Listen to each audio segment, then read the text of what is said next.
I think we should talk about certain driver that is leaving, potentially leaving Formula 1 next season. He hasn't got a seat next season. Nothing's confirmed. Yeah. Some guy called Sergio Perez. I've heard of him. Oh, him. Oh, sorry, I was thinking of Max Verstappen. Oh, right. Max not got a seat next season. Ah, right, that makes sense. There's every chance he might not be on the grid next season, Lyle. And not a lot of people are quite happy with that. You know what I mean? People aren't best pleased that he's gonna be leaving next season. So, or potentially could be leaving next season. He has no words on his future. And in his interview, or in the press conference, he said that there's a chance he could take a year sabbatical. What do you think about that? About Sergio Perez and kind of the situation that he's in at the moment? A driver like Perez doesn't have a seat in Formula 1 next season. Are you more, he's had his time now, he is like a Hulkenberg, all right, you've had your chance, mate, now it's time to go off and do something else? Or are you more like, no, Perez hasn't had his chance just yet, he needs a better car, he needs a better team, he needs definitely a good opportunity going to a team like possibly Red Bull if rumours are to be true? Yeah. So where do you stand with Sergio Perez? I like Sergio, and I definitely don't think he's done. I really think he's underrated. I think that he has a lot more to give in Formula 1. I'm a big fan of Sergio. I think that the move was quite underhanded. To get Sebastian Vettel in, of course, anyone would kind of jump on that. But everything he's given to the former team of Racing Point, and even the former team before that, Force India, well, the same family of just different names, everything that he's given, was kind of thrown under the bus, or thrown somewhere, and thrown back in his face, because he was kicked out for Sebastian Vettel, and even worse. And of course, this is why we rehash the what we all say about Lance Stroll in terms of money wins, and obviously Daddy buys everything, is the fact that Lance Stroll is looking to be signed alongside Sebastian Vettel, and of course it won't be Sergio Perez. When you see that, that's when obviously rumours start for Lance. Seb, it's good, but Sergio, he has really... It's a big shame. I don't get what Aston Martin... I don't get what anyone else has done. It's just... It's a bit of a shame, where he's actually ended up. Yeah. Obviously, he definitely deserves to be in Formula 1 for next year, for sure. Yeah. He has actually been in talks with a few other teams. He's signed... I don't really know how to say this because I've messed up on this word a lot. But he signed a I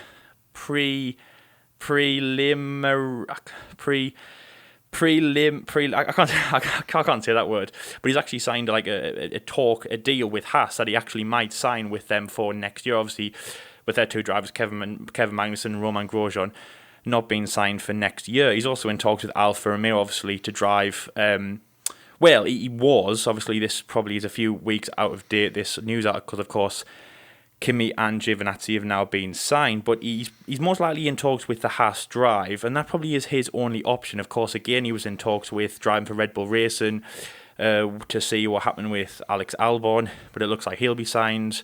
Mm-hmm. So it looks like Sergio Perez won't be in, and for me that's a real shame. And I know obviously that you were a McLaren fan. It's it's you won't like that as well.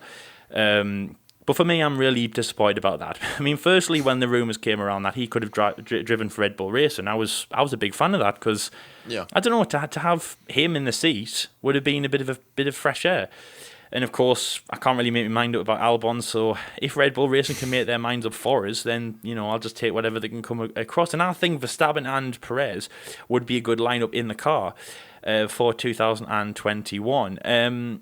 So after the Eiffel Grand Prix, he actually said on camera to Simon Lazenby that he actually might be sitting in his seat, meaning that he might become a commentator. I mean, that's probably not breaking news that he said it just to Simon Lazenby, but he actually, has hinted at the fact that he might be a commentator. Again, other drivers have done that. His ex-teammate Nico Hülkenberg, of course, did that with Sky Deutschland. I don't know if actually he's doing that now because, of course, Nico Hülkenberg, his situation changed, to the point of where he's actually kind of a reserve driver. But obviously at that point he was a commentator again. Felipe Massa did that as well for about a year or two after Formula 1 before he went to Formula E. So Sergio Perez could do that. We could see him doing some work with Spanish and Mexican TV. Work with Formula One in general, work behind the scenes. We could see. There's a lot of options that he could do, but I don't think he's done as a driver. He needs to stay for sure. So as I say, he's got that I'm gonna have another go at that word. Prelim. I can't say it. What is that word? I cannot say it. I can't even say it. Preliminary. Something like that. I remember on the F1 Debate Show bloopers, I messed up on that. Pirelli. Call it Pirelli. He's got a Pirelli deal with Haas. There we go. Well, it's rumoured that he has. Obviously, again, Gunter Stein has never come out and said that. The drivers have never come out, but Sergio has leaked that out onto it's Planet F1, who I'm reading the story from. He said that he has. He also told Sky F1 that he doesn't know what will happen, but he's very excited for the future, and he has hope that he'll stay in Formula One for the future. I don't think he'll retire. I want him to stay for sure. My view is that he'll go to Haas. But yeah, it's difficult. And I just hold on to the fact that I came back to before, Jordan. About the fact that Aston Martin have kind of shafted him a little bit. I mean, do you agree at any point? I mean, of course, Sebastian Vettel, you'd move heaven and earth, but everything that he's done for that team, especially not to even take Lance Stroll's seat, because remember Lawrence Stroll said back in 2018, I think it was, when of course it was between Perez and Ocon, and Lance Stroll was going to go at the seat, was going to go to the team. Lawrence Stroll said when he was under the firing line, he said that he's a businessman, and if Lance Stroll, if my son does not work out, if he's a flop, if he's a bad driver, then of course I won't invest in him. I'll keep Ocon, I'll keep Perez, I'll bring in someone else, and I won't keep Stroll on. And yes, he is getting good results, and actually Stroll's result is better than Perez. But I don't know. That's why it's hard. So that's why it's hard, because I've just said there, Lance is getting better results than Perez. But I just feel like with the Vettel situation, it was a little bit of a kick in the face for Perez. So firstly, what's your view on Perez with Aston Martin, and how they went about, how Lawrence Stroll and Otmar Safnauer went about the change, and then of course, where do you think Sergio Perez could go to in the future? In terms of, and also just to answer the previous question, the sabbatical, and that's a good idea. But when you walk away from Formula One, even for a year, things do change. That's your mindset, that's your mentality, that's how good you are behind the car. We see that it's worked for Hulkenberg, but that's only because it was a bit of like a funny breath of fresh air to see him back in the car. See him back in the car in his old pink overalls, Nico Hulkenberg. It was quite amusing to see, everyone's kind of favourite wacky, goofy nephew, and he was back in the car. I don't have faith that Nico Hulkenberg's career, his return was good. Mm-hmm. He was just there. And obviously he's become a massive household meme now as like if you need a break from work or whatever, if you need a break from the missus, Nico Hulkenberg can sub in. If you forgot a dinner date with the missus, just ring Nico Hulkenberg. 1-800 Nico Hulkenberg. That's the number for help Hulkenberg. So you want a new co-host for the F1 Debate Show? Call Nico Hulkenberg. Lyle, you're out. Hulkenberg's in. Yeah, to be honest, if you did that, I don't think I could hold a grudge. Oh. I would just have to go. I totally get that. I just listen at home. That is respect right there, ladies and gentlemen. It's all for the greater good. But anyway, yes. So back on topic. So Jordan, Sergio Perez, of course, your ex-driver at McLaren. Yeah. Sabbatical, yes or no? Where will he go? And also, just as I just said there, what's your view about Aston Martin? Because in my opinion, he was a bit shafted. Yeah. And even though it's for Seb, they didn't take it very, very well. But yeah, what's your view on Sergio from Aston Martin, and of course his sabbatical, and if not, where will he go, if anywhere, in F1? I think he has been done dirty by Racing Point Aston Martin, definitely, because he's one of the reasons why they're still a Formula One team to begin with. You know what I mean? He pretty much pushed it into the sale into the team, and helped the team out and that. Use his image and save the team essentially. So what Perez has done is saved the Formula One team, has saved hundreds and hundreds of jobs. and now he's going to lose his seat. You know, Perez this season has scored in every single round he's contested in, apart from obviously the two he wasn't a part of because he caught COVID for the British and the 70th anniversary Grand Prix. His form has been unbelievable this season. It's really not unbelievable, but it's been so good and so consistent this season, as you would expect from a driver like Sergio Perez. I'm surprised he hasn't got a podium yet. That's probably the one thing I'm a bit like, maybe he should have got a podium by now. But nevertheless, he's still very consistent, and I'm very happy with his form.